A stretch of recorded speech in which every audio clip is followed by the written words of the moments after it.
नमस्कार दोस्तों, स्वागत है आप सभी का इंडिया 24 लाइव न्यूज में। जम्मू कश्मीर में बड़ा हादसा, आईटीबीपी के जवानों से भरी बस नदी में गिरी, 7 जवान शहीद। जम्मू कश्मीर के पहलगांव में बड़ा हादसा हो गया है। यहां आईटीबीपी के जवानों से भरी एक बस नदी में गिर गई। हादसे में 7 जवानों के शहीद होने की खबर मिली है और कई जवान घायल हुए हैं। घायल जवानों में से भी कई जवानों की हालत गंभीर बनी हुई है, इसलिए उन्हें बेहतर इलाज के लिए एयरलिफ्ट करके श्रीनगर ले जाया गया है। अगली खबर बिहार कैबिनेट से आ रही है। 31 मंत्रियों ने ली शपथ, इनमें से 16 राजद, 11 जेडीयू के विधायक शामिल।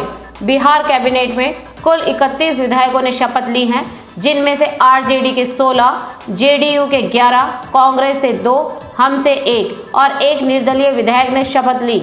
नए मंत्रिमंडल में मुसलमानों की संख्या 5 है। राजद ने यादवों को सबसे अधिक 7 सीटें दी हैं, जिनमें पार्टी अध्यक्ष लालू प्रसाद के बड़े बेटे तेज प्रताप यादव भी शामिल हैं। हर घर तिरंगा अभियान का हुआ जोरदार असर, देशवासियों ने खरीदे 500 करोड़ के झंडे। देश की आज़ादी के 75 साल पूरे होने पर आज़ादी के अमृत महोत्सव से जुड़े आयोजनों ने इकोनॉमी को काफी फायदा पहुंचाया है। खासकर इस मौके के लिए शुरू किए गए पीएम नरेंद्र मोदी के हर घर तिरंगा अभियान से छोटे व्यापारियों और दुकानदारों को बड़ी मदद मिली है। व्यापारी संगठन कैट के मुताबिक वोकल फॉर लोकल और आत्मनिर्भर भारत की सरकार की मुहिम को इन आयोजनों ने नई पहचान दिलाई है, जिसका असर यूं हुआ कि स्वतंत्रता दिवस के मौके पर देश में 500 करोड़ रुपए के तिरंगे झंडे खरीदे गए हैं। मंदी की मार, अब गूगल और एप्पल जैसी कंपनियां उठा रही ये कदम। सिलिकॉन वैली की दर्जनों मशहूर कंपनियां मंदी को देखते हुए पहले ही छटनियां कर चुकी हैं।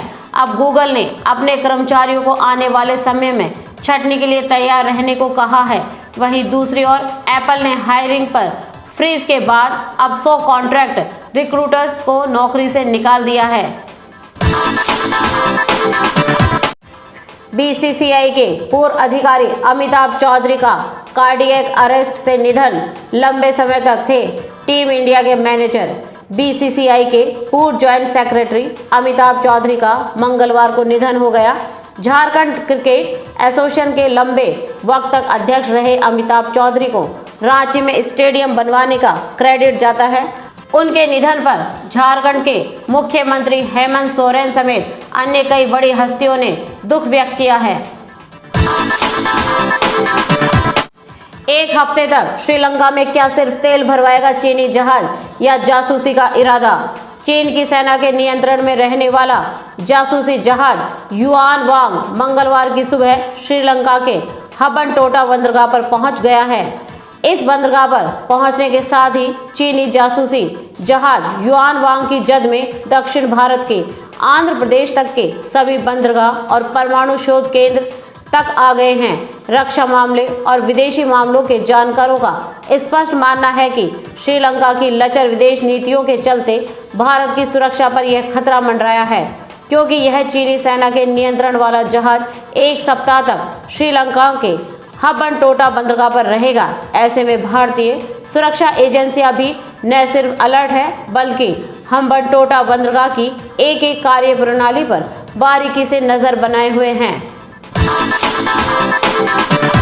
अगली बड़ी खबर राजस्थान से, अशोक गहलोत को झटका, जालोर में दलित बच्चे की मौत पर कांग्रेस एमएलए ने दिया इस्तीफा।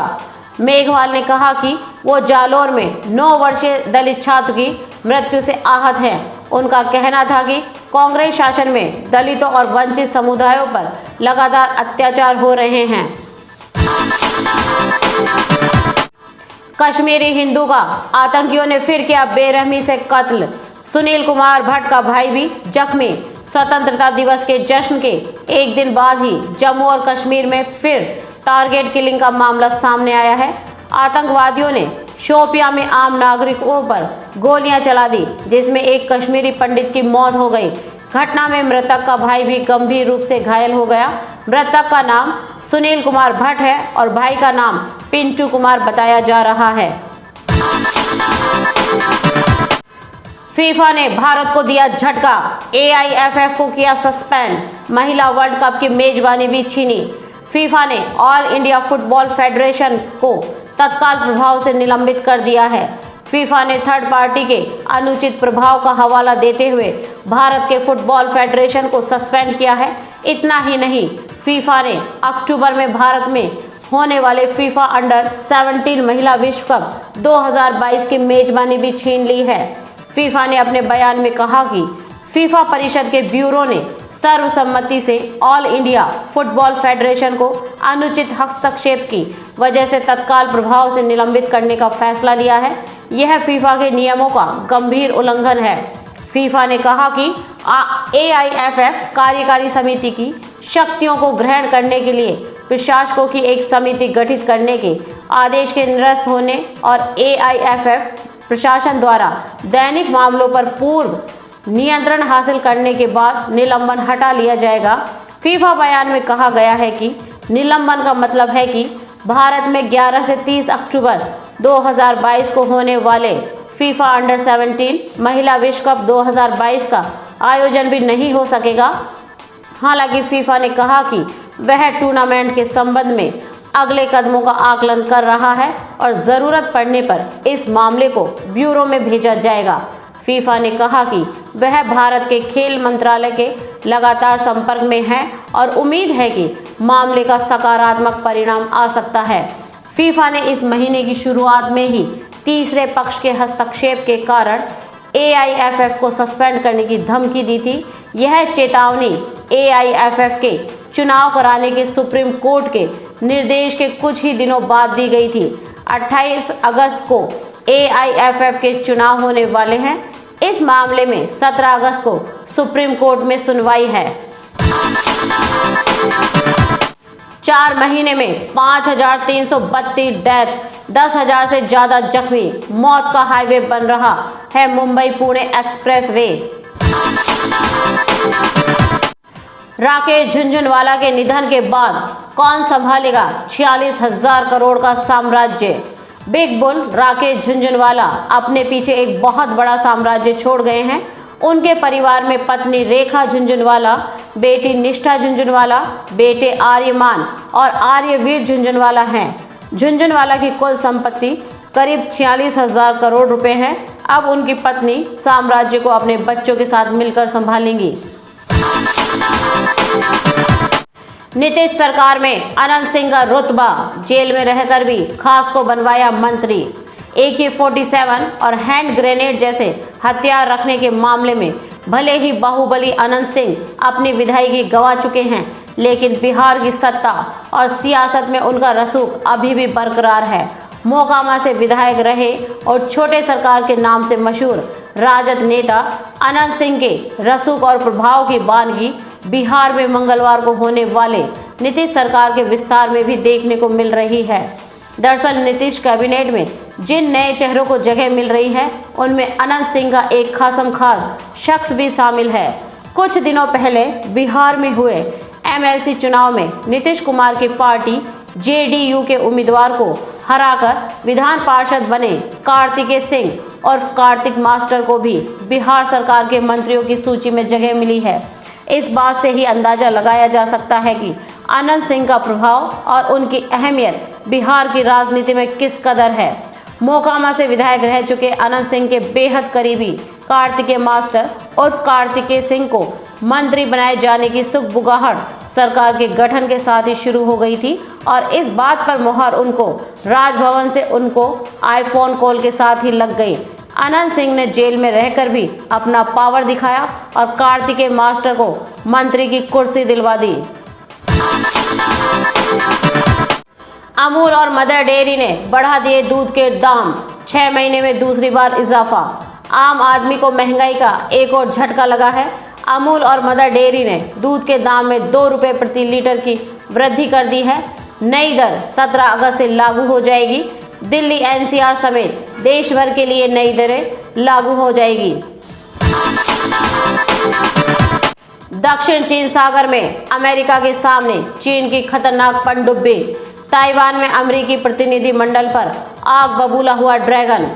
ताइवान में नैन्सी पेलोसी के बाद अमेरिकी सांसदों का प्रतिनिधिमंडल पहुंचने के बाद से चीन बुरी तरह तिलमिलाया हुआ है।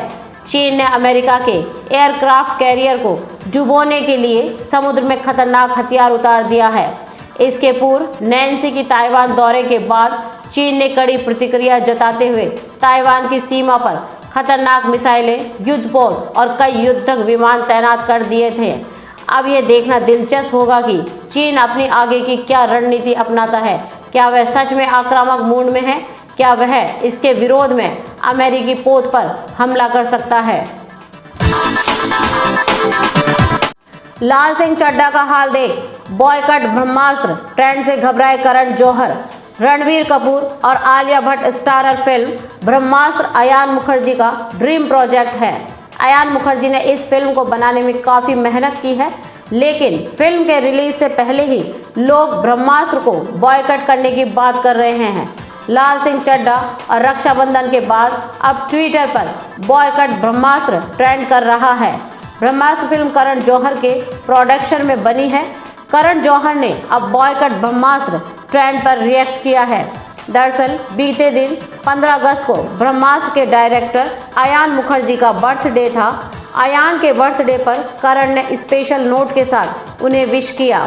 बर्थडे पोस्ट में करण ने अयान की तारीफ की। उन्होंने लिखा कि वो अयान को लेकर अपने दोनों बच्चों की तरह ही प्रोटेक्टिव है। करण जौहर ने पोस्ट में अयान पर प्यार लुटाने के साथ ब्रह्मास्त्र के बॉयकट ट्रेंड को लेकर भी अपनी चिंता जताई है। करण जौहर ने अयान को बर्थडे विश करते हुए लिखा, 9 सितंबर ने हमारे लिए क्या रखा है हम इस समय भविष्यवाणी नहीं कर सकते, लेकिन आपका कमिटमेंट और कड़ी मेहनत पहले से ही एक जीत है।